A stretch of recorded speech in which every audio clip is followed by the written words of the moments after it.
Coming up on this episode of DL Weekly, some Genie details, what will be available in the cost and what will be an upcharge, web slingers going standby sometimes. What is going on with the trams? New cast members of all kinds, Muppets take over. We talk about the end of our trip and more. DL Weekly starts now.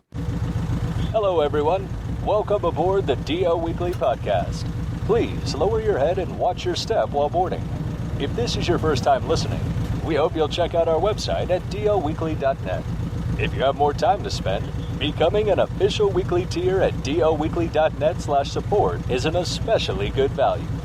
Thanks for traveling with us today, and we hope you have a happy and memorable listen to this week's episode. Well, hello and welcome to this episode of DL Weekly for the week of October 13th, 2021. I'm Tig Bushman. And I'm Teresa Urban. We would like to send a shout out and a big thank you to Miles M. for supporting the show. This support helps make DL Weekly possible. The weekly tiers in our supporter chat are amazing. There is always a lively discussion about something Disney happening at all times, with tips, tricks, direct access to us daily, and so much more. If you would like to become a weekly tier yourself and have some more magic in your day, head on over to DLWeekly.net/support to sign up. Now let's get to the news.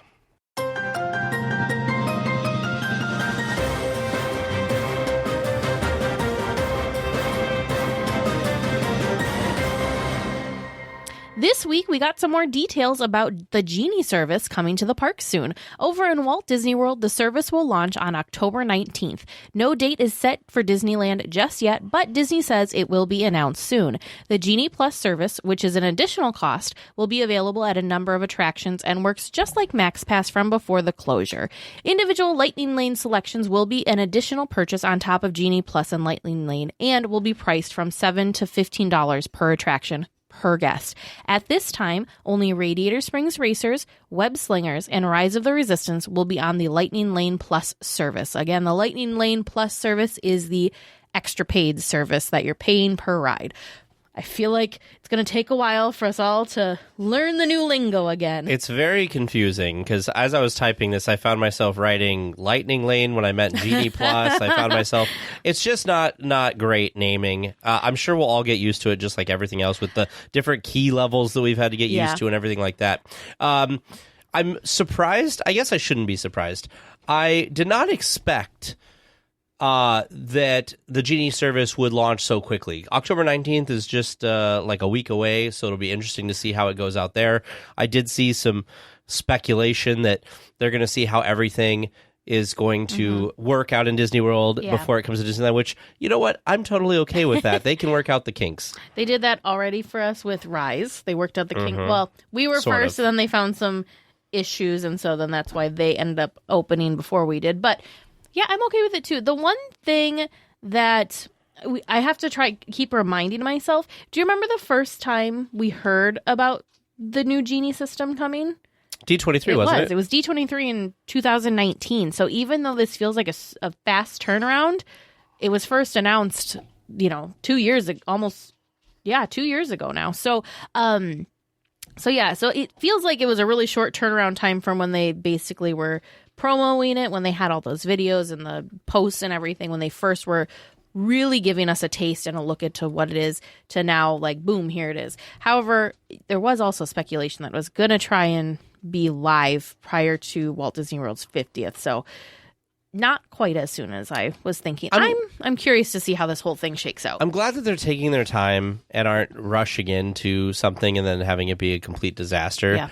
I know that a lot of people are worried that it doesn't matter, that it's going to be a complete disaster anyway, but who knows? Well, I mean, it's like anything new, right? It's the first night of a Halloween party, the first night of a food thing. Sure. Anytime that there's something new, there's going to be wrinkles that are going to need to be ironed out. So we'll think positively, and it's nice that that Disneyland is getting it second and Disney World gets it first, and they can hopefully smooth things out for us a little bit before it comes to California. Now, I did see this week, too, we had reported a little bit before about Disneyland Paris, and they have lowered their Premier Access prices for some of their attractions. Sure. So their top tier attractions, they've decreased the price from 15 euros to 12 euros, and some attractions like Star Tours are now available as low as 5 euros. They also had way more pay per Lightning Lane usage Sure. than we do. So I'm curious if that's going to make a difference too, because if you have a list of, I don't know, say 10 attractions that are pay per, you're not going to have people willing to pay higher prices for all, again, for example purposes, 10 attractions versus having one attraction in Disneyland and 2 attractions in California Adventure, which really I think is going to end up being one. I don't think Web Slingers is going to be on there for very long, but I understand the thought process of it being one of the newest attraction, having it on the Lightning Lane pay per for now. I think what's going to happen long term is I think once Rise calms down, and Radiator Springs Racers calms down. I don't know if that's ever going to happen. I think that I don't think that the Lightning Lane Plus will stick around because it just seems like a lot of extra work for Disney IT and everything to keep this thing working for like 3 attractions. Like, I mean, it'll depend on how many people pay for it. You can only have 2, a max of 2 in a day anyway. It's not like you can buy 5 reservations for Rise throughout the day or whatever.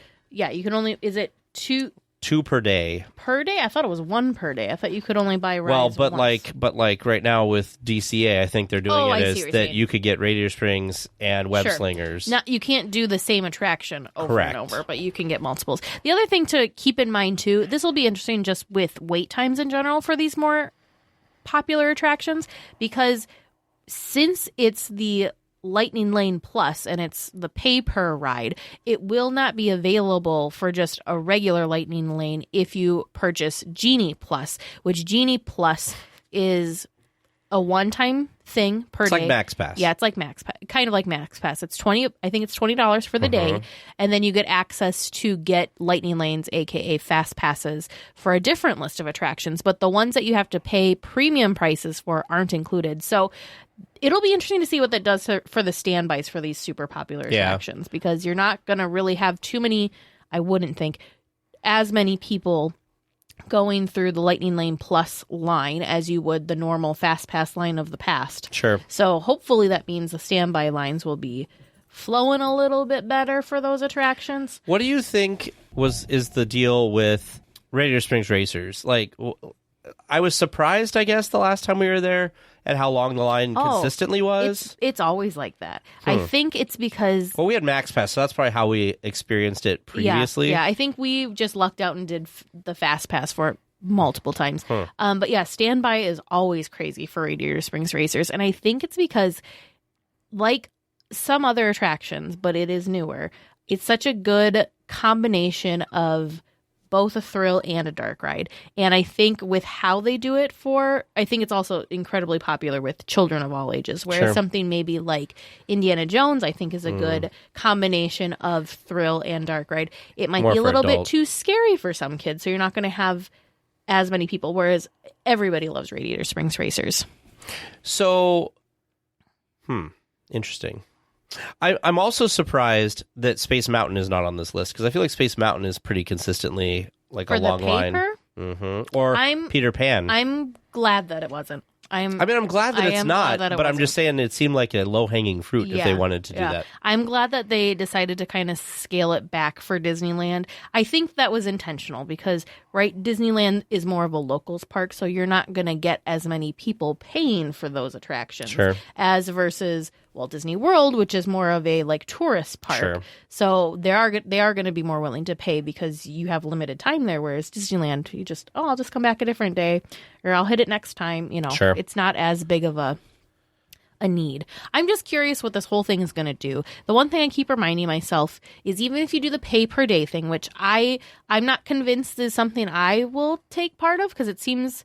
The Max Pass aspect of it? Yeah, when you're doing the Genie Plus, when you can do your Lightning Lanes, aka Fast Passes. I'm not as convinced. $20 it's not worth it to me. I know it's worth it to other people, but it just doesn't seem super worth it to me. Especially because, unlike Max Pass, you can only have one Lightning Lane ticket at a time. I believe they did say if you get one, say, for something that's crazy popular, Space Mountain, and at 7 p.m. Yeah, and it's not until later in the day. It said something about if your Lightning Lane reservation isn't for it was a couple of hours. I want to say if it was like 2 or 3 hours out, then they'd allow you to have 2, just so that you didn't pay $20 a day for perhaps one lightning lane. One thing, I want to move on a little bit, but the last thing I want to say is I am interested to see how the Genie aspect of the day planning stuff works out, because it seems like everybody's kind of lopped onto the fast pass aspect of this program. Sure. So I think it'll be interesting to see how well or not well that aspect of it works. I'm a little bit nervous about that, because I think one of the nice things about visiting a park was that there were certain times a day that it was easier to get certain things. For example, Peter Pan. Like, you always had this nice little lull in the afternoon that you could go hit up your Fantasyland rides, or like in the evening. But this is going to be kind of announcing to everyone in the park the best times to go places. So suddenly you're not going to have these nice little pockets of low wait times, because people are going to be taking advantage of the lower weights, which, makes sense. So it'll be interesting, because we're going to have a more even park, if that makes sense. The other thing that I didn't realize was part of the Genie Plus, or the Genie system, is it's doing this with food too. So it'll tell you when is good times to go to restaurants, or when there's low waits at restaurants. So it'll be interesting to see how that kind of changes, messes with that. Yeah, how it changes things. So I'm curious. I'm really curious. I feel, part of me feels if you don't use the Genie system, you might be and try to do the parks how we have been doing the parks. That I don't know if that's going to be possible, or if people with utilizing the Genie are going to have an advantage. It'll just be interesting to see how the whole thing shakes out. Yeah. Well, at Disneyland, the following attractions will feature Lightning Lane as part of the Genie Plus paid service. To be clear, these are part of the $20 per guest per day Genie Plus service, not part of the Lightning Lane additional charge. So these are Autopia, Big Thunder, Buzz Lightyear Astro Blasters, Haunted Mansion, Indiana Jones, It's a Small World, Matterhorn, Millennium Falcon Smuggler's Run, Roger Rabbit's Cartoon Spin, Space Mountain, Splash Mountain, and Star Tours. Over in DCA, it'll be Goofy's Sky School, Grizzly River Run, Guardians of the Galaxy Mission Breakout, The Incredicoaster, Monsters, Inc., Soarin', and Midway Mania.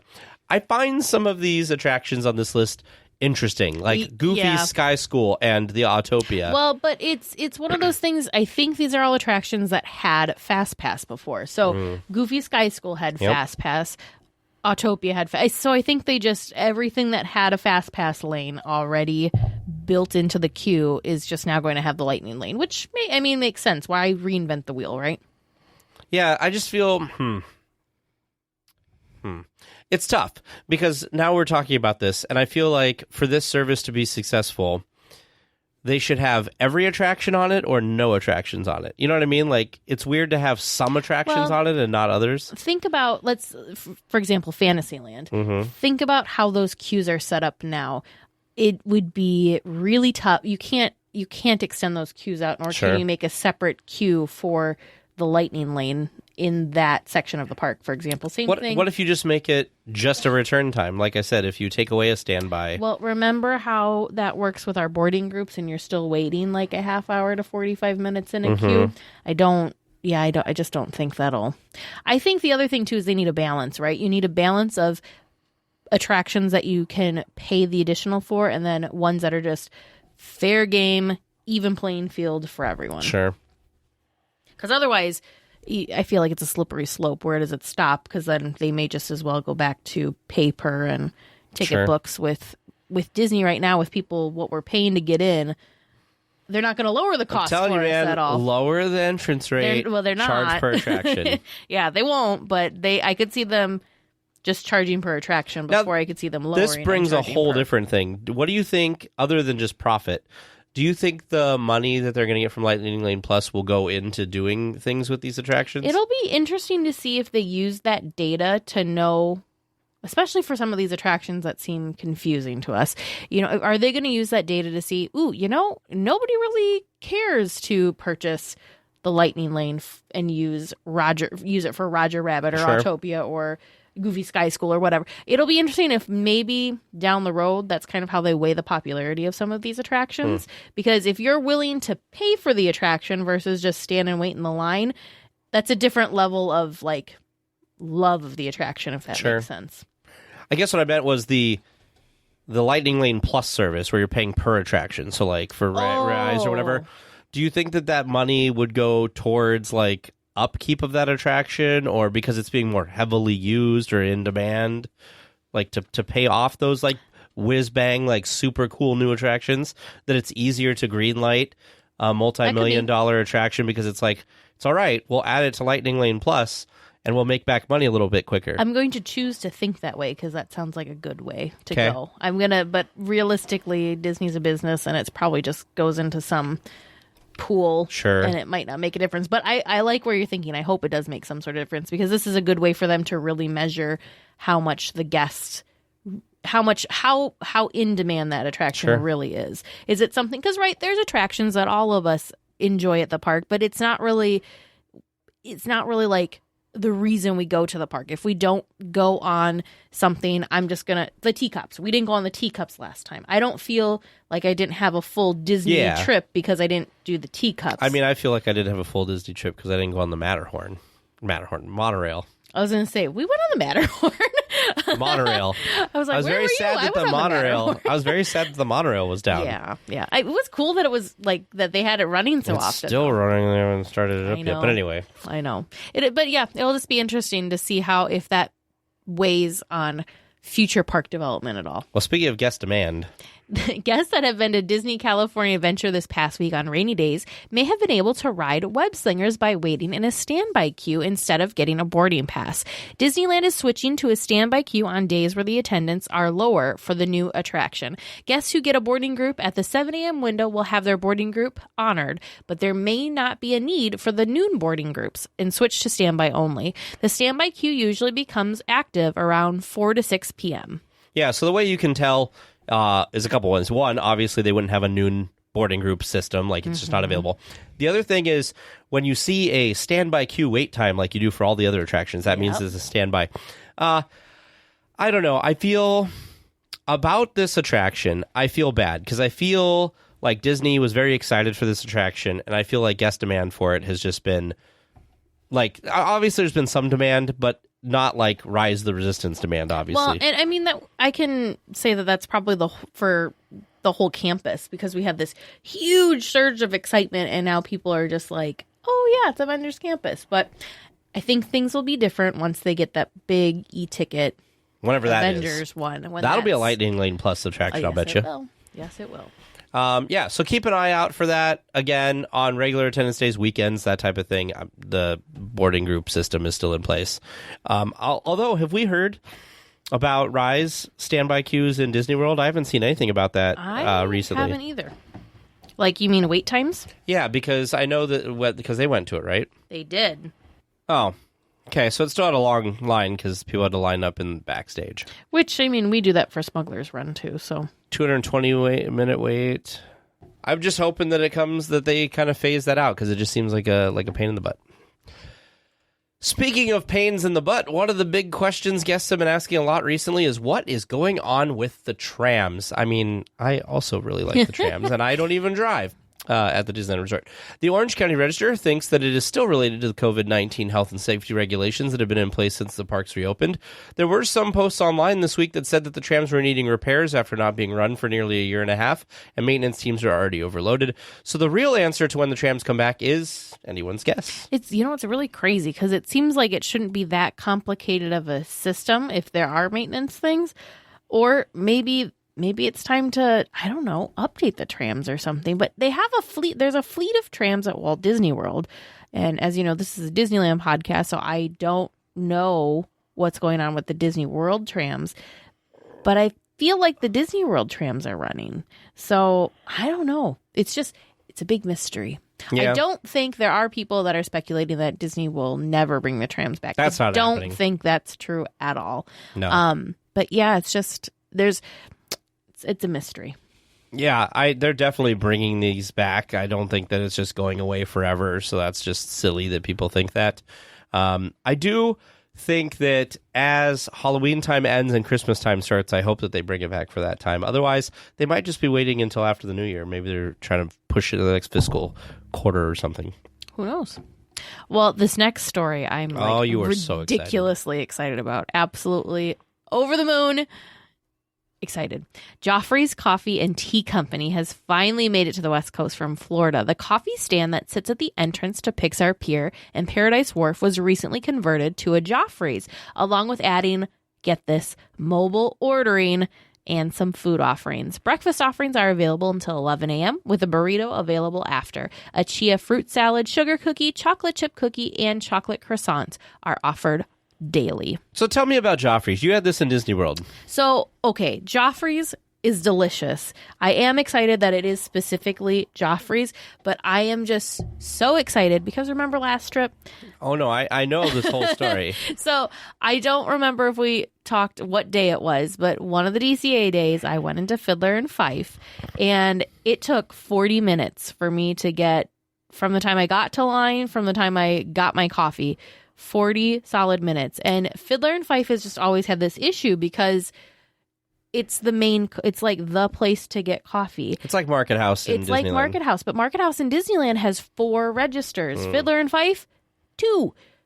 Not that just that no. Like they need more than 2 registers in there. The other thing too, Disneyland has going for it now is we have all of these specialty cold brews kind of sprinkled around the park. So it's not like if you want coffee, something more than just, black coffee, it's not like you have the one option. Whereas we were looking at this, DCA has Fiddler and Fife with their 2 registers.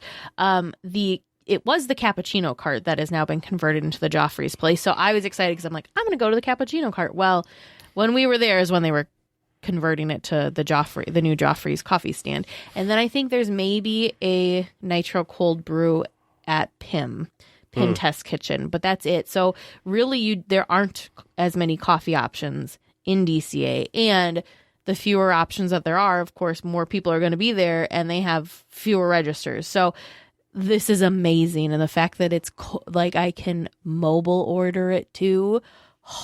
I am so excited. Plus, cherry on top of this situation for me is that it's Joffrey's coffee because I do enjoy Joffrey's. So you think Joffrey's is better than Starbucks? I do like Joffrey's better than Starbucks, yes. How does Joffrey's compare to your local coffee place here? It's very comparable. Oh, good. Yeah, because I remember you were very excited at Disney Springs to have Joffrey's, and Disney World, Joffrey's is like everywhere. It is. It's interesting that it's everywhere in the Disney, like even like the hotels, even like Alani, and like, it's all over the place. So I don't know why Disneyland's been this like Joffrey's black hole. I don't know. I'm glad it's there for you, though. Me too. I do want to explain. So Teresa was talking about how long this took for her to get this coffee. So let me paint you a picture. So Teresa said, I'm going to go get coffee. I said, okay, I'm going to go mobile order what I want to eat because I wanted a chili con carne.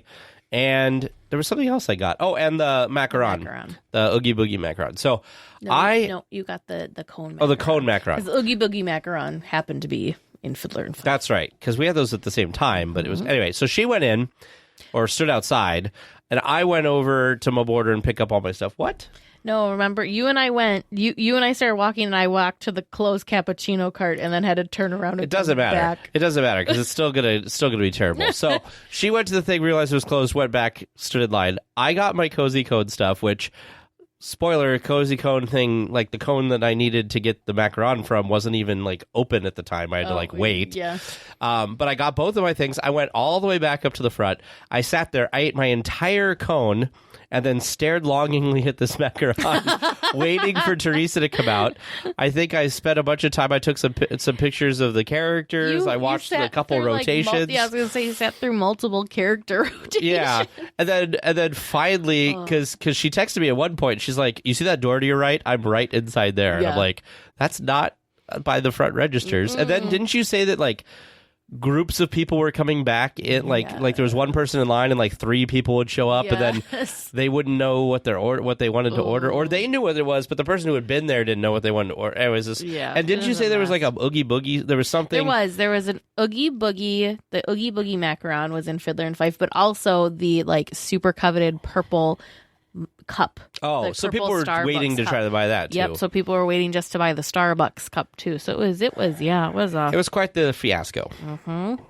So hopefully not anymore, because I don't think the Joffrey's stand will have any of that crazy stuff. No, and even if it does have crazy like that, and I've got mobile order, at least I can go do something else while I wait for my window to pop up. So That's true. Whereas like the Starbucks Fiddler and Fife line, you're committed. Yeah. Oh, yeah, because even mobile order for Starbucks, you don't know when it's going to pop up. Yeah.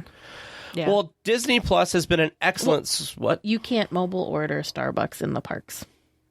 Right, but I mean, like, when we've done locations of Starbucks outside of the area. Gotcha. Because you were like, I'm here, and then... Yeah. Well, Disney Plus has been an excellent source of information and entertainment about the parks since it launched in 2019. A new movie, which will focus on the creation of Disneyland, will be debuting on the service in the future. The movie will be written by Evan S., I'm not going to try to pronounce his last name, who worked on The Jungle Book 2 and Beauty and the Beast. David Gordon Green is set to direct. He worked on Halloween and Halloween Kills as the writer and director. And that Halloween Kills is the one that just opened or will be opening soon. That was the sequel to the Halloween movie from a couple years ago that did exceptionally well. I'm just excited about this. We loved Imagineering Story, especially, obviously, episode 1. But this is going to be like Saving Mr. Banks. Yeah. Oh. It's like a movie. Oh, but it's not like, okay. No, it's going to be like Saving Mr. Banks. I thought it was going to be like an expansion of the Imagineering Story and how we had all this like old footage and all that stuff. Interesting. No, this is going to be along the lines of Saving Mr. Banks, where it will talk about the process of building Disneyland with Walt and stuff. Yeah. Which I think is super exciting. Yeah. Wow. Okay. I mean, I was excited either way. Well, yes. But I didn't know that it was going to have like somebody cast as well. I thought we were going to see I wonder who they'll old get. Interviews and stuff like that. Do you think they'll get Tom Hanks again? It'll be like the Tom Hanks Walt Disney Cinematic Universe. Okay. There's a question. Who would you cast? I think I liked Tom Hanks a lot in Saving Mr. Banks. I really was apprehensive and was really nervous and not sure because those are big shoes to fill for me. Mm-hmm. So, but he did a good job. I did like how he portrayed him. I don't think you need to have a big name person do Walt. I think you just need someone that can do the mannerisms and look like him. Mm-hmm. That's what I'm going for. Yeah. Dang. I hope it's good. Interesting. Super interesting. Well, the Disneyland Resort has been hiring quite a few new cast members recently, although not a lot with more than 2 legs. The Circle D Ranch has recently received 5 new horses for Disneyland. The new horses are Dublin, a 4-year-old Belgian and Percheron cross, Champ and his half-brother Chip, who are 5-year-olds, and Clydesdales. Lily is a 5-year-old with no breed mention. And finally, there is Pumpkin, who is 1.5 years old and is Percheron. The training to get the horses from the ranch to Disneyland can take from 6 months to a year, depending on the horse. I don't know if I guess we haven't been following stuff like this that long, but 5 horses like all at once. That's crazy. That's a lot. Yeah, that's a lot. And quite a range of like some ages. There's 5-year. 5 down to 1.5. Yeah, so it's going to be cool. So they did say in this article from the Disney Parks blog that they choose these horses based on like temperament and how they are around humans, which obviously makes sense because you're going to have them around a bunch of guests and little kids and everything, and you don't want to have anything crazy happen. So it's how exciting that they're getting some new horses, which begs the question, are they replacing some old horses? Yeah, maybe. Like, are some retiring? Mm-hmm. That could be. Do horses get windows on Main Street? I don't know. I don't think horse. I don't know of. I wonder if like in the. I wonder if like in the firehouse or something, if there's like their placards or something. That could be. I feel like somewhere you'd have a list of the horses that have served Disneyland. I'm sure. Well, after 3 long years, the current Disneyland ambassadors, Justin and Rafa, shout out to them, they know us, who would normally have held the position for 2 years, but because of COVID, their term was extended to 3 years, will retire to other positions in the parks. The new 2022-23 ambassadors were announced last week, making their titles official. Mark is currently a stage manager in Disney California Adventure, starting with the company back in 2013. Natalie is a guest relations VIP hostess, starting with the company back in 2010. Do you want to explain to everybody your face palming off because they can't see you for the podcast? Your weird little shout out thing that was just Justin and Rafa know us. They said that they've listened to our podcast. I don't know. I don't know if weird how you said Mark and Natalie have listened to our podcast. Maybe. We did see Mark in the park when we were there. We did. Because he is a snazzy dresser, man. He's got what I would wear, like a nice vest. And, he looked good. Yeah, vest, matching pants. Yeah, Very nice. Very snazzy dresser. I'm excited. I'm happy for Justin and Ruff. I think they did a really nice job. And yes, as Tag mentioned, we did get to meet them and chat with them during our visit in D23, which is super fun. But I'm excited for them because they get to, this is kind of like the starting line for stuff, because right, you're in what I feel like you're in one part of your career and then you become a Disney ambassador, like we talked with Robin about, and that can open a lot more doors for your career. So I'm excited to see where this next journey takes them and where they decide to land for their next part of their for their careers at the Walt Disney Company. I'm very excited to get to know Mark and Natalie. Like Tag mentioned, we did happen to see Mark in the park when we were there. Actually, it was in DCA. And I'm really excited to get to know them, get to know their personalities.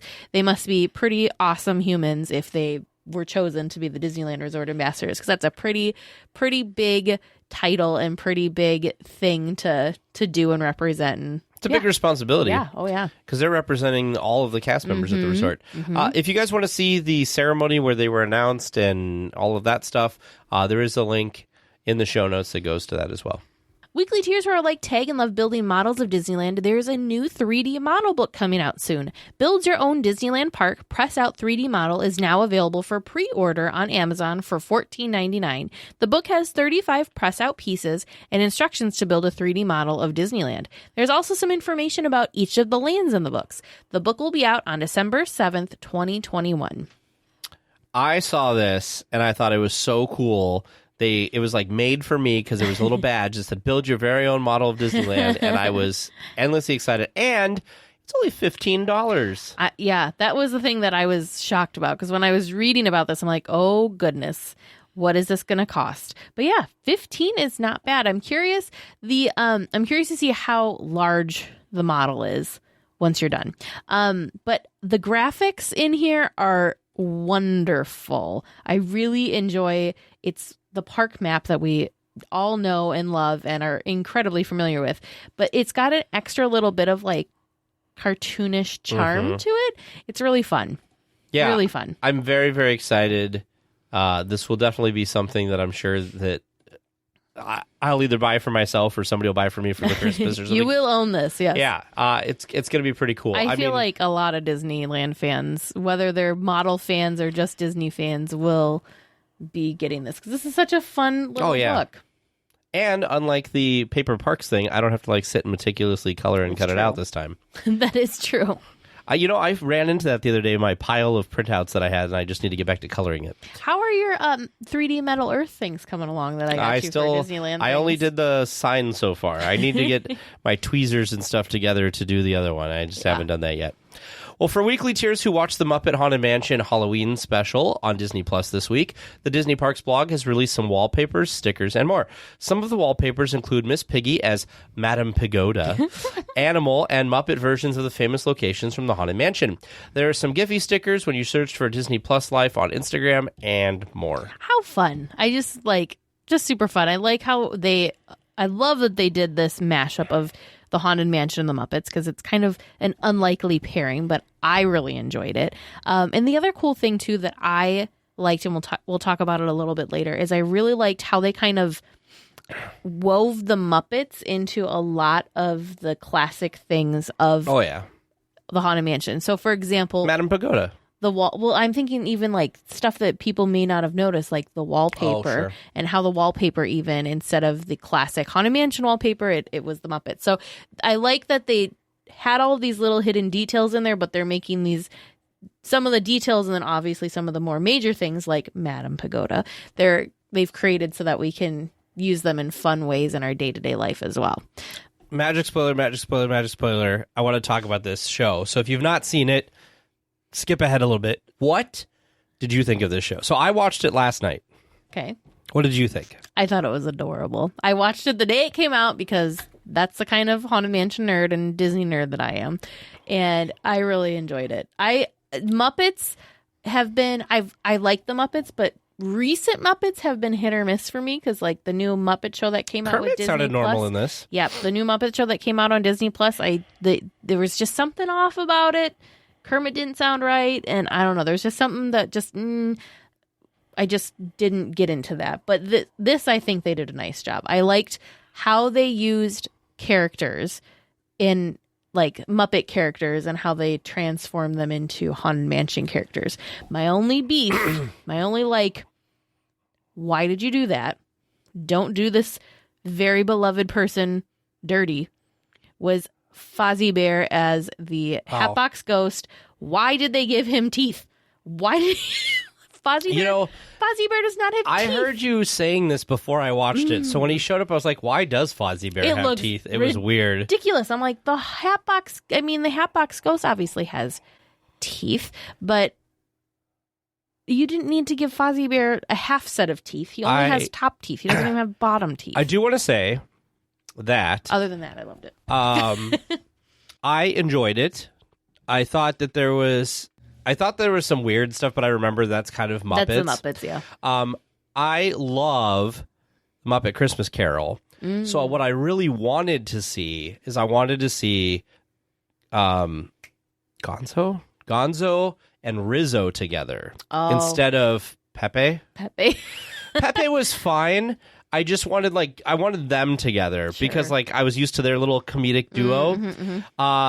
Standout moment. I love. I can't remember Waldorf and I can't remember the other guy. The crabby guys. Yeah. I love that they were in a doom buggy, floating around in a doom buggy. I loved it. Of course, like you said, Kim Irvine showing up. Yep. I really enjoyed that. That was they didn't need to do that, but that was so cool that they did. There was a lot of different celebrity moments. Yeah, Darren Criss as the groundskeeper. The music was good. I thought a couple of the songs that they did were really good. I was really worried about Kermit's voice, but they seem like they figured that out, at least for this. Yeah. I thought it was good. I thought it was cool that they went through all of the different locations of the mansion. Even though the outside of the mansion did not look like any of our mansions, it was like something else. Yeah. I did enjoy it. The one thing that I was missing was after because they kind of went through the mansion the correct way that you go through the attraction, but after they were in the ballroom and then we did some attic stuff, I really wanted them to go back to the graveyard for the party and the fun. So they didn't, but that's okay.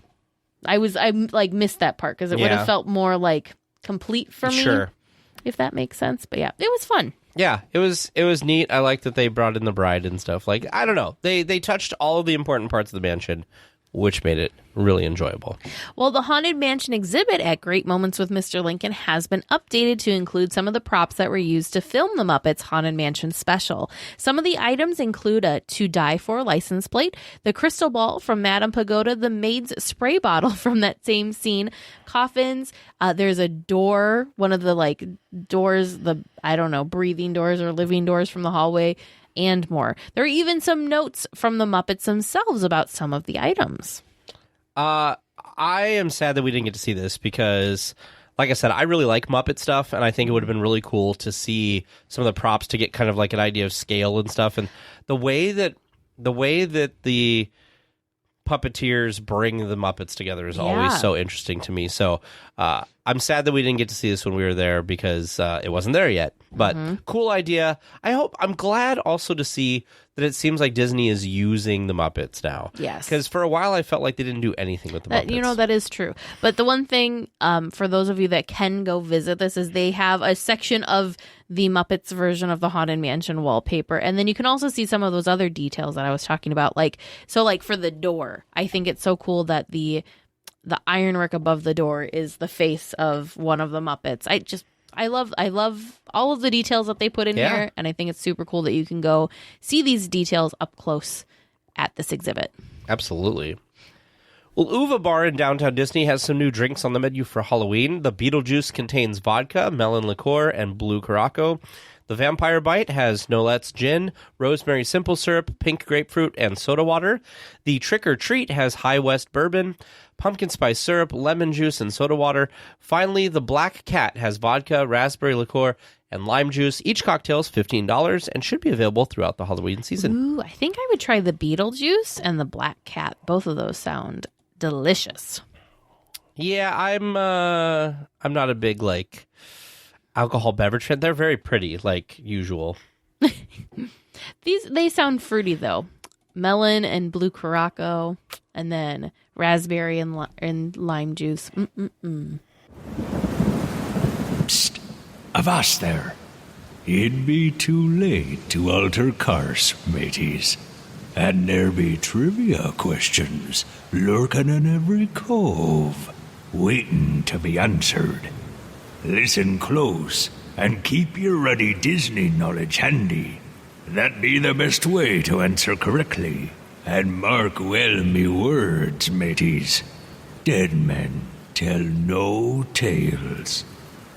You come seeking questions and long-lost Disney information, eh? Sure, you come to the proper place. But keep a weather eye open, mates. And hold on tight, with both hands, if you please. There be squalls ahead. And James and Vern waiting for them what don't answer correctly. Welcome to Trivia Land TNT. It's me, producer James, back again. Our first question comes inspired from listener Liberty M. How many unique lightsabers can you make during the building experience at Savi's workshop? Ooh. Oh my goodness, is this like combining all of the different things in the various things? Is that what she's saying? So how many unique lightsabers can you make in the building experience? Yeah, but what I'm trying to say is, so each lightsaber has like 4 pieces to it. Are you saying if I build it... If you go through the building experience, yes. Yeah. Yep. Okay. How many different ones can you make? But then you can intermix them too, can't you? That's what I'm saying. There's a lot of math involved here. So there's 4 different... There's 4 like elements. Elements. Or whatever. And then 4 pieces. And there's per 4 element. pieces, and each piece has 2. So there's 8 pieces per element. Well, there's 2 variations for each section, and then you can pick and mix and match. Because otherwise we're going to be here forever. 160. All right, we're going to calculate this. I don't know how to do math with this, James, but we have 4 times... What, like... Oh, crap, hold on. It's, there's 4 pieces.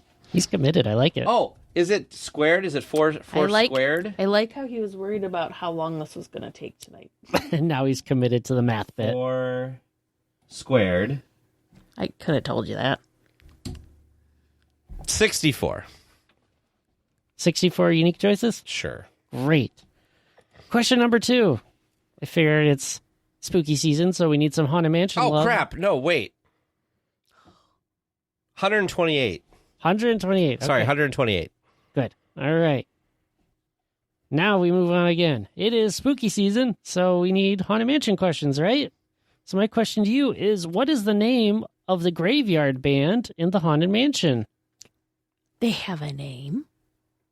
I didn't ever know they had a name. Mm-hmm. It's gotta be a pun. Well, it's all very punny, yes. Mm-hmm. It's gotta be a pun. Wow. I really didn't know they had a name. The Tombstoners. I don't know. Well, that's a good guess. No clue. I'm gonna say the afterlife of the parties. Ooh. I feel like we should make a band now called The Afterlife of the Party. I was going to say, even if those are wrong, great band names in the future for someone. Now, our next question follows up with that. What instruments do those band members play? I think Is there like a bass? I think this is going to sound ridiculous, but I really think there's a bagpipe. Yeah, I think so too. And I don't know if it's really an instrument, but there's one guy with like bones that's looks like he's like playing a crypt.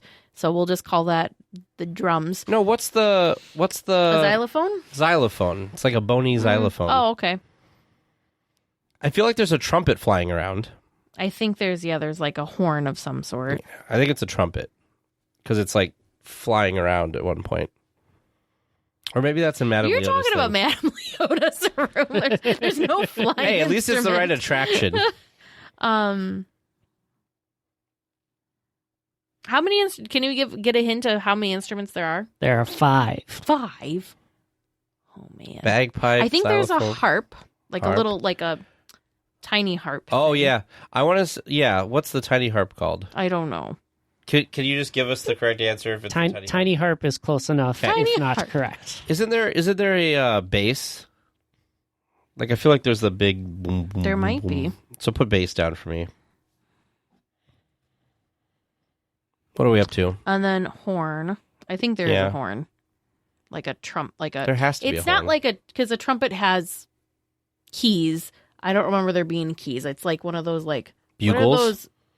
No, not like a bugle. What are those things that they play for like soccer matches and people got so annoyed with this The stuff? vuvuzelas? Yeah.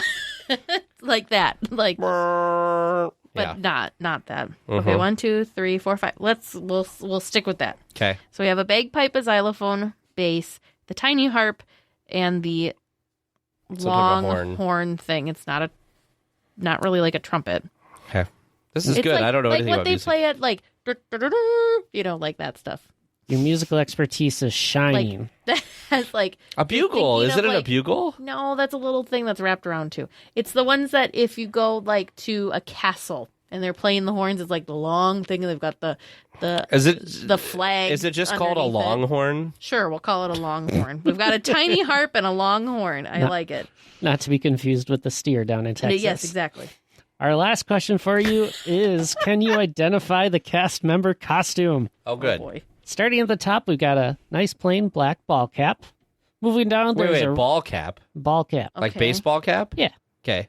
Moving down, there's a red t-shirt, short-sleeved, but the front looks partially covered up by a tealish covered shirt flare thing with 3 yellow stripes on it. That's about all that makes it unique. Otherwise, dark slacks with a belt on the rest of the getup. Oh, and I guess it probably helps to mention that some of the cast members are also wearing a tealish color apron, too. Oh boy, it's a restaurant. Is it Red Rocket's Pizza Port? Which park is it in? It is in Disneyland Resort. That's not helpful. It's in the Disneyland park. Dang, I don't know. I think Red Rocket Pizza Port. Well, I was Alien almost Pizza thinking- Planet is what it is now. I was almost thinking somewhere back in Toontown. But where? There's no like restaurant-y thing back in Toontown. Sure there is. There's like Pluto's Doghouse. How did you forget I guess I'm Pluto's thinking about stuff Doghouse? that's not open right now. Oh, yeah. It could be. Yeah. When he first said black ball cap, I was thinking Avengers Campus. Me too. Then he said red T-shirt. Mm-hmm. Okay, black ball cap, red T-shirt, teal With with, a teal- yellow stripes. You said a teal what now? It's kind of like a flare thing on the front, like almost another shirt, but it's kind of poking out. It's hard to put into words when you know nothing Oh, about does fashion. it look like you have like 2 shirts on kind of thing? Yeah, kind of that Okay, idea. Yeah, I know what you mean, like layers. I'm going to go with Pluto's Doghouse. I'm going to stick with what I said. I feel like they're a little less confident than they should be. How'd you do at home? We'll get to our answers after our discussion topic this week. For our discussion topic this week, we are talking about the second half of our trip from a couple weeks ago. I apologize that I was sick last week and not able to have this conversation with Teresa. I have to go and look in my album now because trying to remember how everything worked is going to be a problem. You need to update the shared album. Did I not? You did not. So where did we end up? Where did we end? We did the Oogie Boogie Bash, right? Yep, we did the Oogie Boogie Bash. So we talked about, let me think. So we need to talk about Monday, which Monday we Was started. Monday the 27th? Monday we started our day in DCA. Monday was the 27th. Okay, here we go. Yep. Monday we started our day in DCA. The start was of your that day coffee was issue. the coffee fiasco. However, bright side of coffee fiasco was we did get to try the Oogie Boogie macaron because that is actually available at Fiddler and Fife. So for breakfast, we probably overdid it because I had a coffee, you had a chili con carne, And 2 macarons. and then we shared 2 macarons. Way too much sugar that early in the morning, but we were not wanting to wait through the crazy line at Fiddler Well, and Fife. before we a started second time. eating, well, first of all, let me say something. So it's Fiddler and Pfeiffer. Fife. Oh yeah, Pfeiffer. Yeah. So that's one. So as I went to get this and came back, I happened to walk by right as the Stuntronic was being launched through the sky. So that was the only time I think I saw it this trip was this quick thing. The chili con carne was good. The only thing that I didn't like was at the end, there's a lot of like the shell thing at the bottom. Too much cone. Too much cone at the end. But the chili is really good. And I'm not usually a huge chili fan because I'm not a bean fan, but it was kind of like it was kind of more meaty, which I liked. We did get the scary cone macaron back from one of the cozy cones. I'm sorry, I don't remember what it was called. But inside the macaron was like almost like a fudge, and then there was also pretzels and peanut butter in it as well. Both of these had so much going on in it, it was hard to eat. This one was probably my least favorite because it was very, very sweet, very, very rich, and definitely way too much sweet sugar that early in the morning. Yeah. If you are interested in trying this one, I highly recommend that you get it and share it with someone because it was very, very rich. And this is coming from two people that like are okay enjoy with sweet stuff. Yeah, so very, very sweet. So that was kind of a pass for us. I don't think we even finished that one. The other thing too was because it's a macaron, like trying to pick it up and like break it apart, it just disintegrates in your hand. The other thing that was tough with this too was how they layered the filling, I guess would be a good way of saying it. So if you opened it up, kind of like you would open up an Oreo, and looked at it from the inside, the outer edge was that very thick, like chocolate frosting type stuff. And then they had a couple of full pretzel rods on the inside, and then they filled the middle with peanut butter. So if you took the first bite we took was just all of the chocolate. So it was really hard to get a bite of all of the filling at once. And it was a little difficult to eat the full pretzel rods, I guess, too. In concept, I really liked the idea because I like chocolate, I like peanut butter, I like pretzel rods, I like macarons. But it just didn't work out. Now, the Oogie Boogie macaron, I had a poor experience with looks this. Great. But we actually really, minus your poor experience, we actually really enjoyed the filling. It was much lighter. It was more what you would assume you'd have filling-wise from macaron. It was like more of a light mousse. It's also shaped like a normal macaron. It was shaped like a macaron. It was, I want to say, I think the inside was green. There was cookies in there with it. There were also gummy worms, which my experience with the gummy worm was great. No. I had like a citrus gummy worm or something. I know. But it was funny because I tasted it. I told Teresa, I'm like, this was awful. And she's like, well, you must have had a bad gummy worm. I had something that was like citrusy, which in my mouth did like not taste well with the sweetness of everything else. Teresa had some type of like mine was strawberry like or cherry or something, like and that went really well with it because. So I was a little sad because I was not expecting that at all from this macaron. We did go ride a couple of attractions. We rode Soarin', and then we also rode, which without even asking, we got in the front middle. It was great. We got we were. The perfect spots in our opinion for that. So that was pretty awesome. And then it was almost time for lunch. So we actually went back to the Plaza de la Familia. It's back in the Paradise Gardens area. So past Goofy Sky School. So we went back there, beautifully decorated, but we did get a couple of different things for lunch. You ordered the traditional tamale plate, and I ordered the tortitas de papa. Fantastic. So we both tried each other's food. We were sharing. Teresa's was better. The tamales, I really like tamales, but they just, I don't know. They weren't my favorite tamales. They weren't great, but they weren't terrible, I guess would be a good way of saying it. Want to say that just to preface it so people don't think I'm just trashing stuff, I kind of had an upset stomach, probably from all the sweets earlier in the morning. So I don't know if like my review of this meal is like accurate. Just so you know when I'm giving my opinions of things. So the tamales were just. But your potato thing was really good. Yeah, my tortitas de papa were excellent. And what that was it was actually a plant-based offering, and it was crispy potato cakes with sautéed spinach, ranchero sauce, golden rice, and a pickled onion salsa. But man, the potato cakes. I read a review, and they said that the spinach didn't add anything to it, but I thought the spinach added a lot to it. It did. The sautéed spinach was actually in the middle of the potato cakes. It was very good. Super, super And good. The highlight. And then we also got more sweets, because, of course, you got the drink and the sweets. Yeah, we also did the sweet hibiscus tea slush, and then we, of course, had to get the cocoa cake. Now, the cocoa cake was really good. Really good. And I was sad that we were so full and couldn't finish it. But the cocoa cake is a churro flavored cake. That's going to be one of It was really good. It had a good mixture between the frosting and the cake. The cake, of course, was nice and moist, so really good. What was our opinion of the slush?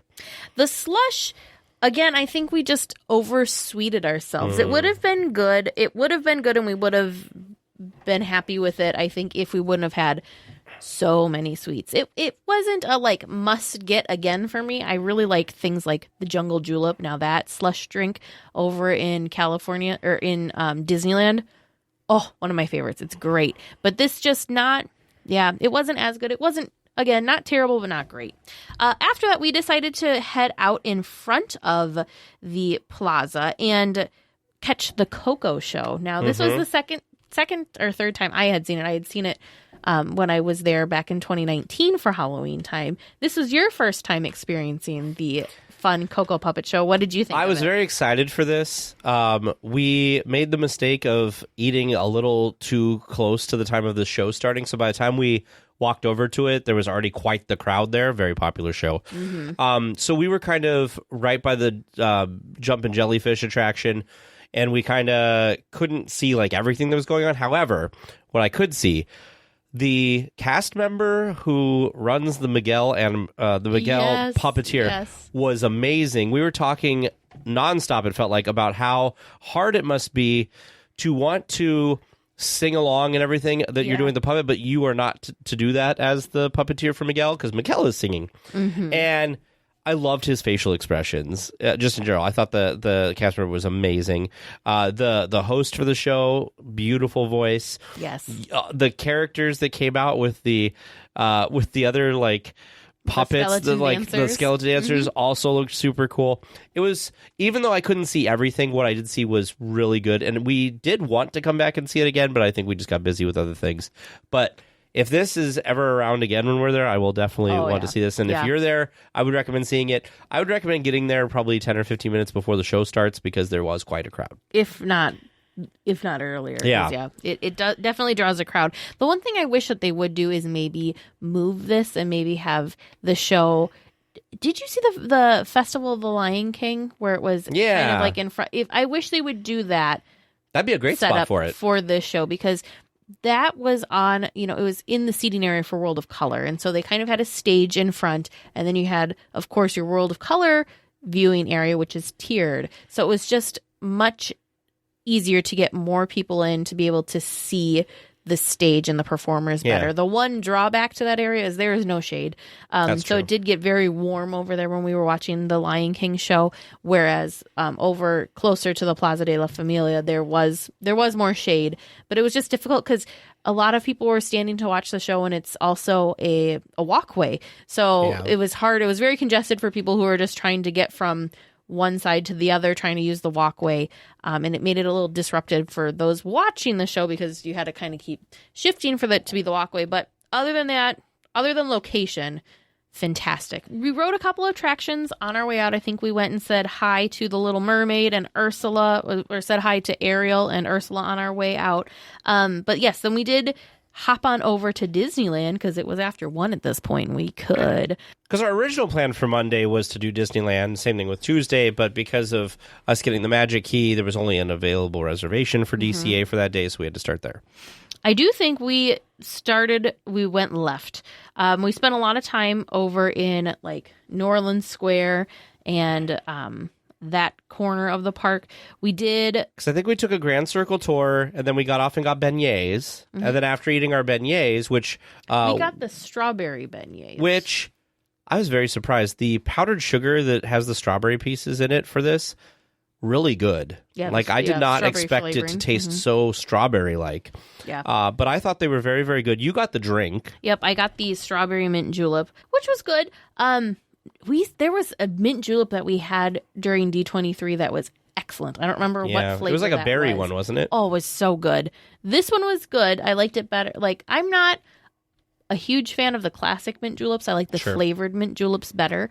So this was good. It was very refreshing. And I agree, the strawberry beignets were better than I had expected. I was a little iffy on those, but they were very tasty. After we enjoyed our julep and beignets, we actually sat down and recorded that week's podcast. So it's going to feel like we didn't do very much that day, but we did spend a good chunk sitting on the edge of the river recording. We've had a lot of great feedback, so I'm really glad that you all enjoy when we take the time to record in the parks. I think it's so fun to get some of that park noise in the background while we're recording, and bring that to you from the park. So it's very cool. So my next photos are from not far after that, and we're back in DCA. We did, because we went back to DCA because we had reservations at the Magic Key Terrace. That's what it was. Okay. And so we headed back over to DCA after recording. We did a lot of hopping back and forth. We did. With parks this trip, which is not normally our thing. But hop back over to DCA to catch our reservations at the Magic Key Terrace. We did meet up with a couple other weekly tiers to hang out at the terrace.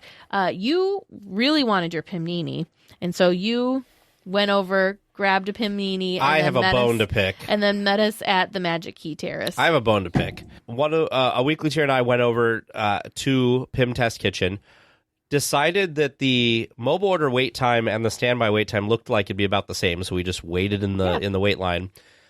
There was one cashier who I thought was just being slow. On reflection of watching her take orders after we went through, their system is just very convoluted, and to order one thing took like 15 button presses. So totally do not blame the cast member. Got the food, was very disappointed because the very first time I had a Pimini, it was amazing. It was like the best thing I had ever had. Like, it was so good. And that was during our July trip. Our second time was also during the July trip, and I got it again. That one was not as good. It kind of wasn't put together as well. It seemed smaller.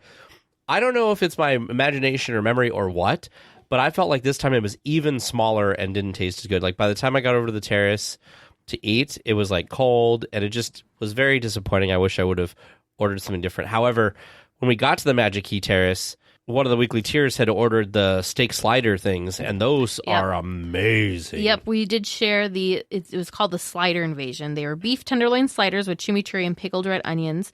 These were actually available during Touch of Disney. And they were great then, too. And they were even better, I think, at the Magic Key Terrace. And then I got the Heimlich Choo Choo juice, which was a non-alcoholic drink with Minute Maid lemonade with Granny Smith apple syrup, and then there was a big slice of fresh watermelon on top.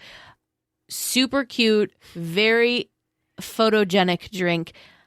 I was not a fan. I kind of had to force myself to finish this one. It was just not what I was expecting it to be. I think You were so disappointed. I was so sad and so disheartened. I think I assumed, which was my fault, that it was going to be like a watermelon flavor drink with it being Heimlich, but no, like I just said, it's lemonade with Granny Smith apple.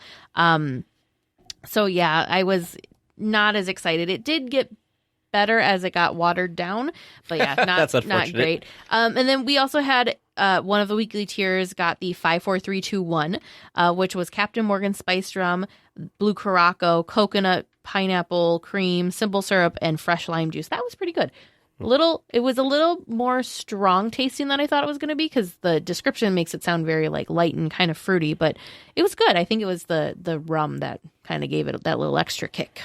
I do want to say before we move from the Magic Key Terrace, if you have the chance to go up there, I definitely do recommend it, because just the seating area is very cool. Mm-hmm. Unfortunately, we had a larger group, so we were kind of in a booth, but if you have a smaller group, like up to 4 people, they do have high top tables that sit right at the edge, and you get this great view of DCA. You kind of are, again, this is by the wine country Trattoria, and you're kind of looking out over Cars Land. You can see the Pal around and the, right now drained lagoon, but it's a really cool viewpoint of the park. So I think that in and of itself is worth it. Yeah.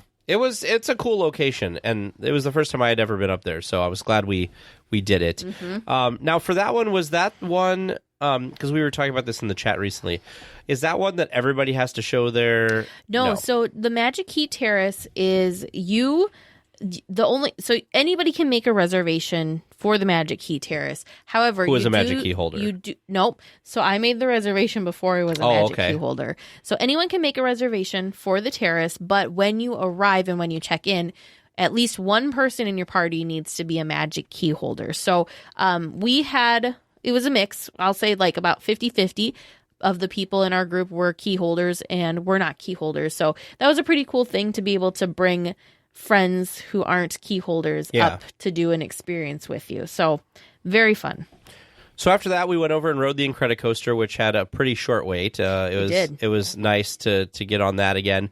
I still think that nighttime is the time to ride this attraction, and because you could see so many things better. It was so fun. I got to ride in my absolute favorite spot. My favorite spot to ride on the Incredicoaster is row number 1. The cast members, I need to give them a shout out because they were amazing.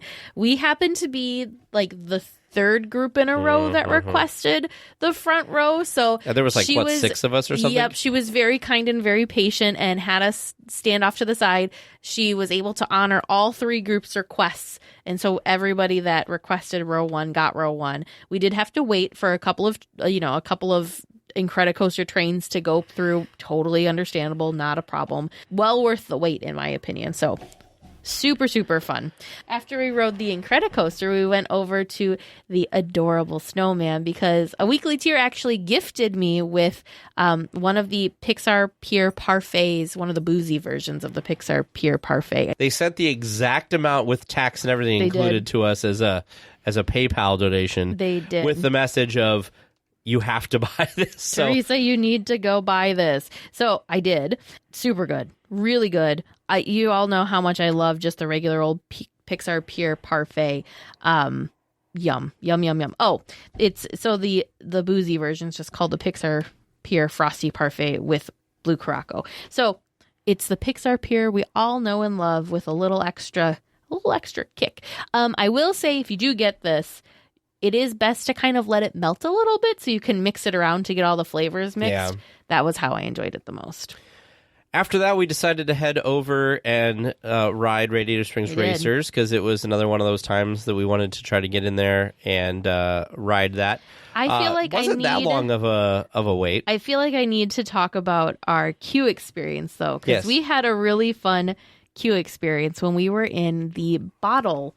Because it was at night. The bottle, I don't know, room, barn. Building, the bottle building portion of the queue. It was at night, and all of a sudden I'm looking, I'm like, oh, something's going on. That bottle's glowing.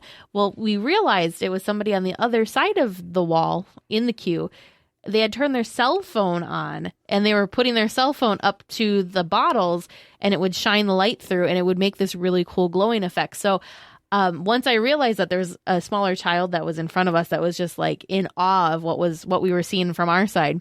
So I started flashing my flashlight through the bottles on our side to create some magic for the people on the opposite side of the wall. And then next thing we know, we did this the entire time we were in the inside and outside of that bottle house.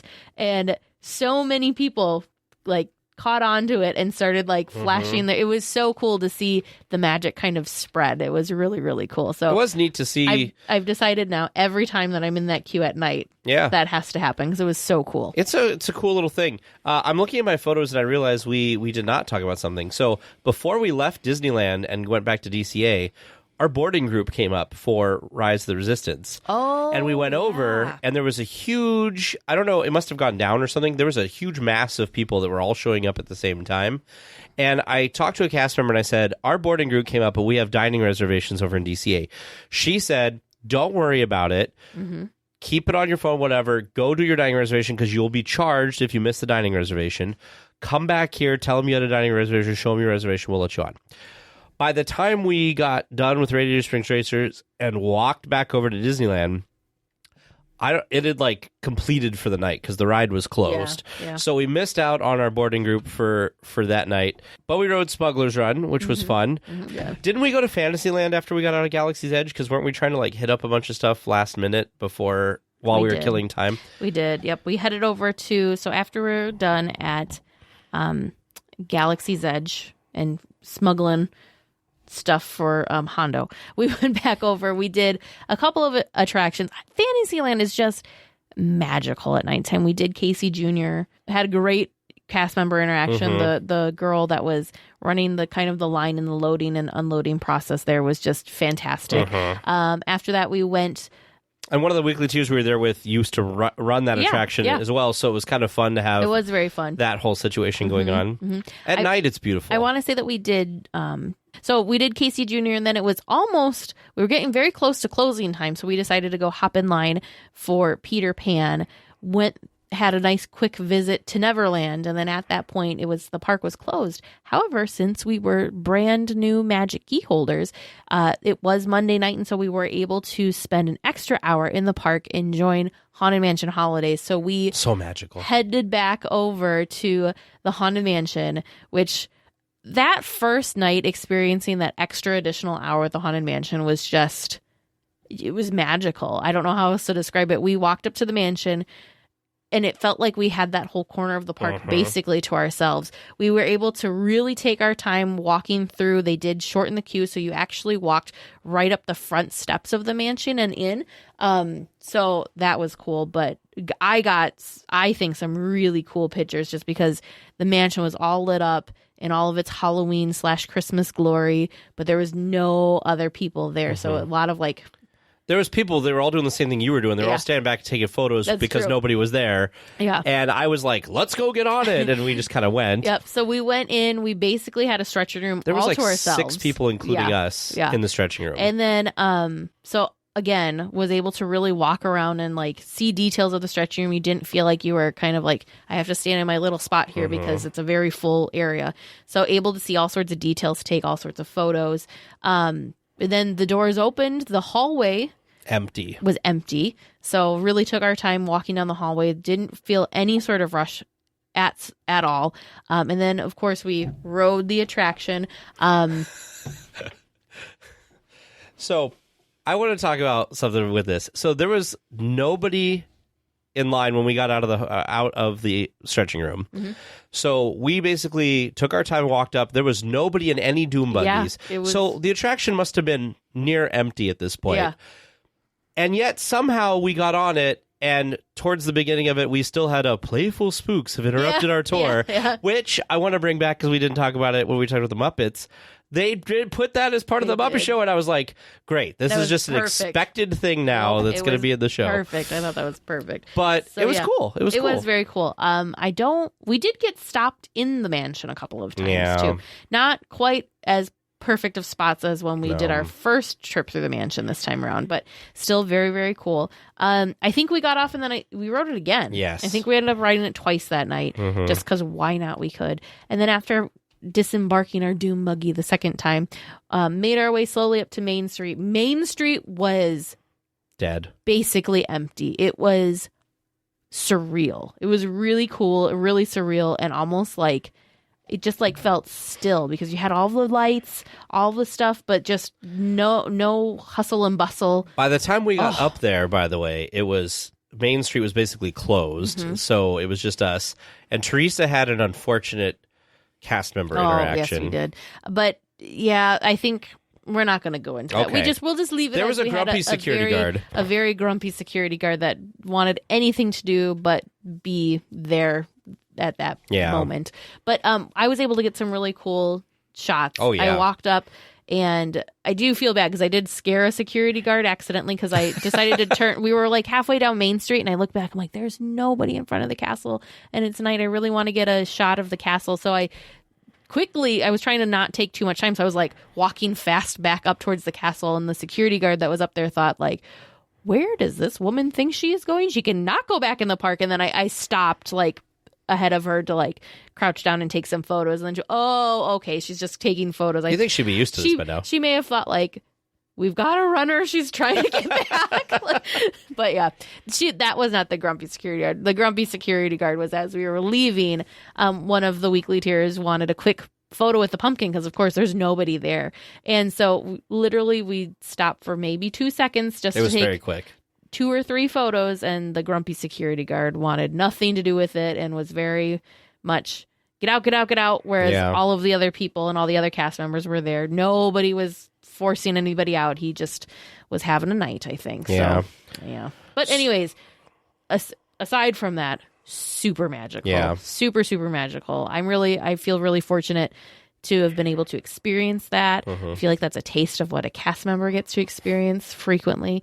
But then also the pictures that I was able to take, I look through them, I'm like, dang, those look pretty good. So Tuesday morning, we started in Disneyland because it was available. And Teresa and I had a game plan for this one, and it worked out beautifully for us. So Teresa went and got coffee on Market House, and I ran and did a mobile order and went back to the the Red Rose Tavern, and I got a Mickey pancake with bacon and the Halloween gray stuff. Yeah, the Halloween gray stuff, which was really pleasant to go back there and kind of sit and just kind of people watch while I was waiting for Teresa. And Teresa kind of did the same thing. She got her coffee, but then I moseyed while taking photos and stuff on the way over. So it worked out well because about the time that Teresa got to me, I had kind of just finished eating. It was really good timing. And then after that, we headed over to Tomorrowland. Space Mountain had little to no wait for whatever reason. We didn't even get there for a rope drop, so I don't know. The Disney gods just were smiling down. It was a good morning. Apparently, it was a very good morning. So we hit up Space Mountain. After Space Mountain, we went and did Buzz Lightyear, which I'm awful. If anyone has any tips on Buzz Lightyear, I don't know. Terrible. I am so terrible. Teresa got 39,300 points. Terrible. And I got 207,200 points. But you put me on Midway Mania or Web Slingers, I'm okay. I can hold my own on those. But for some reason, I just can't. Zerg, it just evades me. I don't know. And then after that, we finally, I apologized to Weekly Tears. We brought pins to hide. I had them, but I just got distracted until the last day. I was like, oh no, we haven't hit any pins. So we did take the time to hide some pins. We hid one in Tomorrowland. We hid one in Adventureland. And there was a third one we hid. Now I don't remember where we hid it. So it was that apparently it'll be in your photos. Apparently it was a very good hiding spot. Anyways, after that this was cool. This was cool. We decided to take a partial Grand Circle tour. So we got on the train in Tomorrowland and then got off at Toontown. Yep, we did. I'm pretty sure. But the cool thing was there was something going on, and this happened with us on Space Mountain too. Every time we rode Space Mountain, we got like halfway to 2/3 through the attraction, and the music would actually stop. Yeah. So that was kind of a joke because it was a little weird. It was weird riding Space without music. We rode Indy, I think, without music too. Well, when it broke down, yeah. Yeah. But then, so we get on the train and we were going through the diorama scenes, the Grand Canyon, and of course the dinosaurs. One of the Weekly Tears told me this, and we need to steal this. We need to make this a thing. Okay. They call it the Dinorama. Isn't that great? Oh, I love goodness. it. Anyway, so we went through the Grand Canyon and They the didn't have any music. Dinorama. And yes, the normal orchestra music that's playing in the train wasn't playing. All we got to hear, But there's sound effects to was play. all sorts of sound effects that were from the different scenes. It was so cool, and it honestly, if I could choose which version to ride, I would do the sound effects only version. It was True. super cool. I could see how maybe that'd be a little scary. There was a lot of audio that I didn't even know was there because the music is usually so loud. It was amazing. Yeah. So we got off in at the Toontown Depot and went to ride It's a Small World. And had our first ever in-line exit. Did we ever ride We never got to ride Small World. So, again, audio problems. We would have been the next boat to load. There was a boat in front of us. We would have been the boat next. And they just kind of kept cycling empty boats through. And we're like, well, this is interesting. Something's going on. And then all of a sudden they basically said, hey, folks, sorry, the attraction's down. Please exit the line. So we had an in-line exit. And then they did say something was up with the audio. And so we could have, I was joking with Tag. I said, well, we could just play the music on our phone and go through. It'll be fine. And honestly, we're big enough Disney nerds that it would have been very cool to have ridden Small World without music just because it would have been different and it would have been a thing. But no Small World for us. Yeah, we never did get back there to ride it again. Then we hightailed it over because we got our notification that the Magic Key area in Tomorrowland was ready for us, which was hilarious because we had scanned in when we were over by Space Mountain, and they said we were like group number 7, and like it'll be like so much time. Well, we spent hours and nothing happened, and then I realized it doesn't open until 12. Yep, we didn't read the fine print and didn't realize that it didn't open until like noon. We also got the Star Wars Rise boarding group at the noon time, and we took some pictures in the thing. These are really cool photo ops. They are. They were tons of fun. After that, it was lunchtime, so we decided to go back to New Orleans Square. I feel like they've got the best food in the park, so we went back to New Orleans Square. I had the corn chowder. You had the clam chowder. We both had our bread bowls. It was very, very tasty. The corn chowder was just was a little chunkier than you thought it was going to be, right? Yeah, it was. It wasn't as like liquidy, I guess would be a good way of saying it. Was very hearty, but very, very good. And then we also, just because why not, we'll just try our luck. I did scan in and join the walk-up list for Cafe Orleans because we really wanted to try the Dr. Facilier cake. Yeah. And much to our surprise, we had lunch, we left, we went, rode Winnie the Pooh, the Many Adventures of Winnie the Pooh, I spent some time in Pooh's Corner shop there, and then all of a sudden I was getting text messages that our table was available. So we walked back over there. We shared one of the Dr. Facilier cake.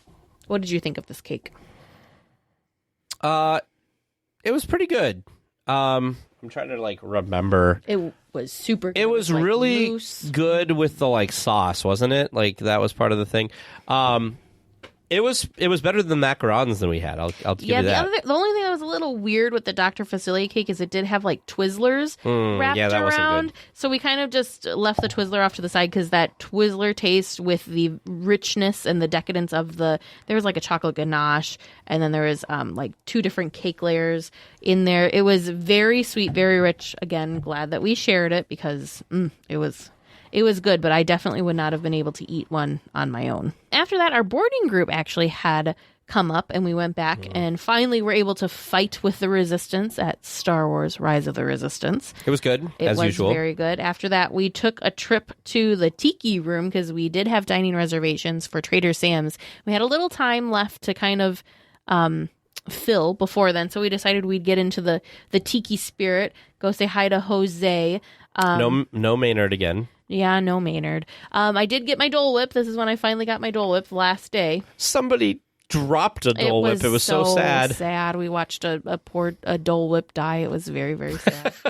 So yeah, enjoyed our Dole Whip, and then after spending time in the Tiki Room, we headed out of Disneyland and over to the Disneyland Hotel.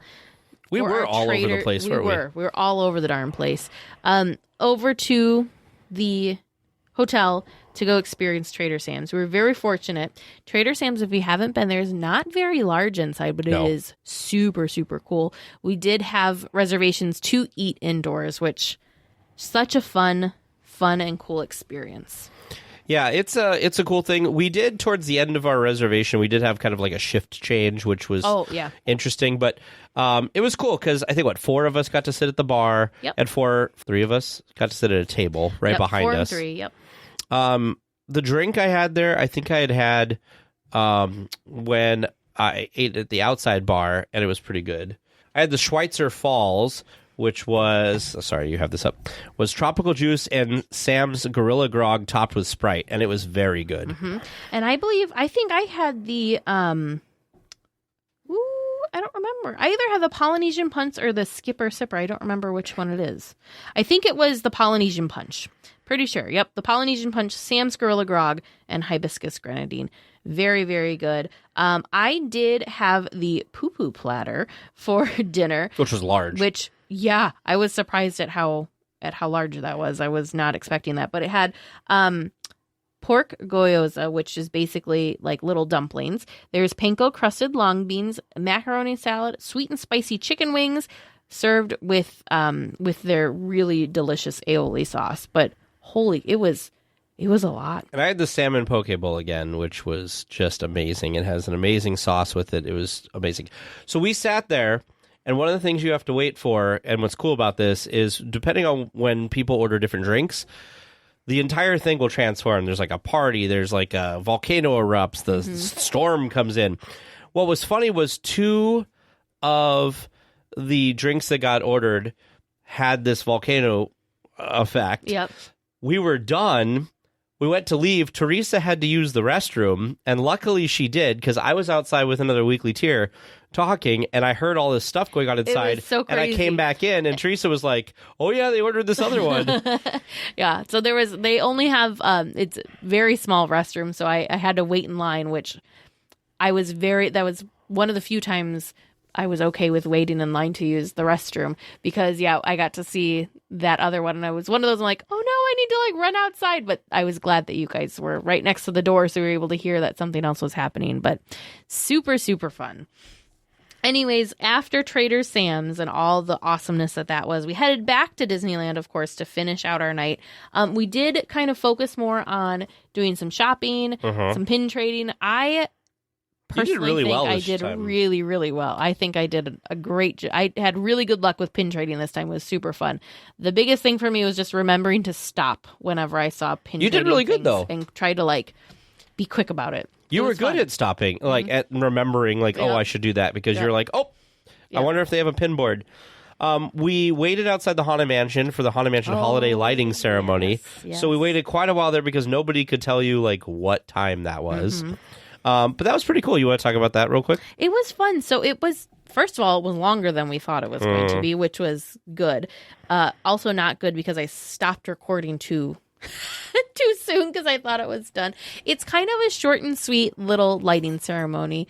The one at Cars Land, I think, is probably a little bit longer, but still a lot of fun. You've got like the ghost host narrator that kind of intros it, talks about it, and then all of a sudden, the cool thing with this is the lighting ceremony is when it is dark. So it's a true lighting ceremony where it goes like from very dark to poof, on. But super fun. They had kind of like after the actual lighting ceremony and the lights were on at the mansion, they did kind of have like this, like a song that they played and continued on at the end. It was fun. After the lighting ceremony, we did decide to take a trip on the Mark Twain. Because how often do you get to take a nighttime trip of the Mark rivers Twain? Of America. So that was really, really cool, really beautiful. And then we really just spent the rest of the evening kind of just soaking things in. We spent some time over at the Rancho del Zocalo, that little park in front, to look at the Dia de los Muertos exhibit. Checked out the Halloween tree. I went and bought Mickey ears with the magic key on it. You did, yep. Checked out the Halloween tree, spent a lot of time just really soaking that in, because it was a great time because there just wasn't a lot of people over there at this point either. Then we were hungry, or I was hungry. You were hungry, so you ran to get a Ronto wrap. I went to Hungry Bear and mobile ordered the honey cream cold brew coffee, which was great. After we had our little snack, we rushed over we sat in the back of Hungry Bear and just kind of chilled out for a while, which was super relaxing. Yeah, very relaxing. After that, we went to go watch the fireworks over on Small World. Now, this is something that I hadn't really done. The first time I think I did this was actually in July, because I knew you could watch the projections and the fireworks from back there, but I just didn't think it would be as good as the castle on Main Street, because, right, that's a pretty high bar. It was good, though. It's so much fun. Especially on just projection nights. They do a fun thing, because some of the stuff, if you've seen Halloween Screams, some of the stuff you can't have also back at Small World. So I'm thinking like Zero flying through the sky, or the big inflatable Jack, that sort of things. But they did a really nice job changing the projections to still incorporate those things and still have the story make sense.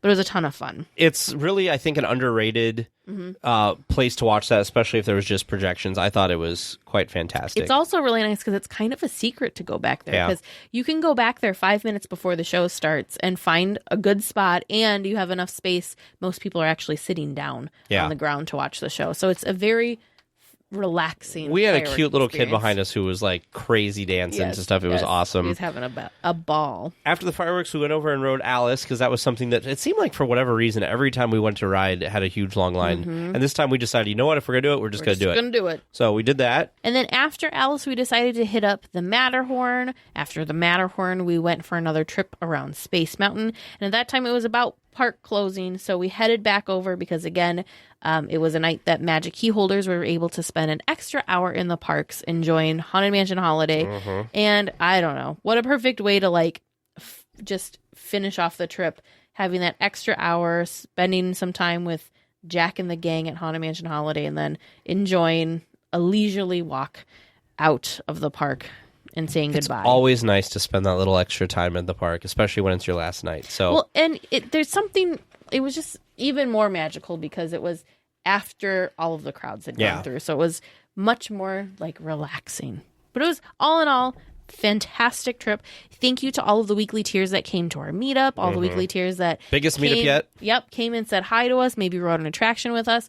We had an absolute blast. We hope that you guys did as well if you stopped and said hi. And even the random like hellos that we'd get walking past people in different points, you know. So it's just really fun. We're always so happy to see weekly tiers. I was super tickled because the pins that I had hid, we had people like comment that they had found them. I think that's good. just so much fun. So yeah, anyways, thank you to everyone for help making this trip a super awesome time. Yeah, and for all the weekly tiers who support the show, there's no way we would have been able to do this without all of you. So thank you again so much. Looks like we're coming in for a landing, gang. But please stay listening until trivia comes to a stop. And then you can walk to the nearest exit. Thanks for listening to the 8th wonder of the world, DLWeekly. I'll tell you one thing. You didn't do well at math. Didn't? Did not. Okay. But, otherwise, I think you can walk away feeling pretty good about yourself. Well, we'll find out. So, our first question, inspired by listener Liberty M, how many unique lightsabers can you make in the building experience at Savi's workshop? The answer is 1,536. Holy cow. So how do you calculate this? Yes, you can choose from four styles, 4 kyber crystals. Oh. And within each of the styles, there's 2 end caps, 2 emitters, 2 switches, plus 2 of the 4 sleeves. So it's multiplication of 4 times 4 times 4 times 3 times 2 times 2 times 2, which gets you that number. That hurts my head. Yeah. Wow. And that's just the building experience. Wow. Question number 2. What is the name of the graveyard band in the Haunted Mansion? We were looking for the Phantom 5. Ooh. Oh, I did know that. Dang it. That's the group of minstrels. Yeah, now that you heard it. Yeah. Ooh. I still think both of your options have a lot of potential. Though I might side with Teresa's, the afterlife of the party, a little bit better. Not the Tombstoners? Yeah, I feel like it's been used or something. Sure. Our third question asked what instruments they play. I'm going to give you the point. You got 4 out of 5 correct. Dang. So a small harp, a horn, after all that debate of trumpet, bugle, whatever, it's a horn, a bagpipe, correctly remembered, a set of bones to pound the tempo with on a tomb, which I'll give you for xylophone/drums, but no bass. It is a flute. Oh, yeah. Okay. Yep. The one that's like closest to you as well is the one that's I'm always got lost. looking off. I like watching the guy with the I think they're like humorous bones that are pretty fantastic. And our last one, the cast member costume. Starting at the top, we got a nice plain black ball cap. Moving down, there's a red short sleeve shirt, but the front looks partially covered up by a tealish colored shirt flare thing that has 3 yellow stripes on it. It's about all that makes it unique. On the bottom, dark slacks with a belt, making up the rest of the getup. Oh, and probably helps to know that some cast members also wear tealish color apron too. Point for Tag. Alien Pizza Planet is indeed where I was going. Good job. What can I say? I like eating at Alien Pizza Planet, even though nobody else does. I would have thought that they would have been like red and white because that's the movie. I just needed more of a blue outfit like the LGMs. That's what I was pulling for. I mean, that like would... the jumpsuit. Yeah. Probably not the best for a food environment, though. Thanks to those who've been submitting questions. We're definitely getting some good ones that will be coming up soon to Stump TNT. You can submit yours to help us out along the way. Our email is trivia@dlweekly.net. Well, we'll be back next week with more Disneyland news and information. Until then, go out and enjoy the parks. Please remain seated until the podcast comes to a complete stop and the doors have opened. Then collect your belongings, watch your head, and step carefully from the episode. On behalf of all of our crew, thanks for traveling with us. And we hope you have a happy and memorable visit here at DL Weekly.